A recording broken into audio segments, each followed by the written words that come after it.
बिस्मिल्लाहिर्रहमानिर्रहीम। एक बादशाह का गुलाम भाग गया।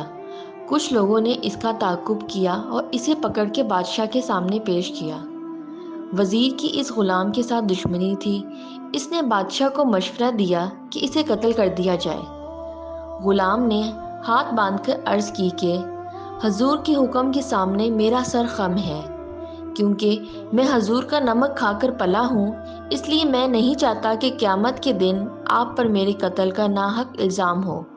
अगर आप इजाज़त दें तो मैं इस वज़ीर को मार दूँ, फिर इसकी क़सास में आप मुझे फांसी पर लटका दें। इस सूरत में मेरा कत्ल जायज़ होगा। बादशाह हंस पड़ा और वज़ीर से बोला, अब तेरी क्या राय है? इसने कहा, जा पनाह, मेरी राय में ये मुनासिब है कि खुदा के लिए अपने पदर बुज़ुर्गवार की कब्र के सदक़े में इसको आज़ाद कर दें, ताकि मुझे ये किसी बला में न फंसा दे। जब तू किसी दुश्मन पर तीर चलाए तो ये जान ले कि तू भी इसके निशाने पर है। प्यारे दोस्तों, अपना कीमती वक्त देने का शुक्रिया। हम उम्मीद करते हैं आपको हमारी वीडियो पसंद आई होगी। मज़ीद अच्छी स्टोरीज़ देखने के लिए हमारे चैनल को सब्सक्राइब कर दें।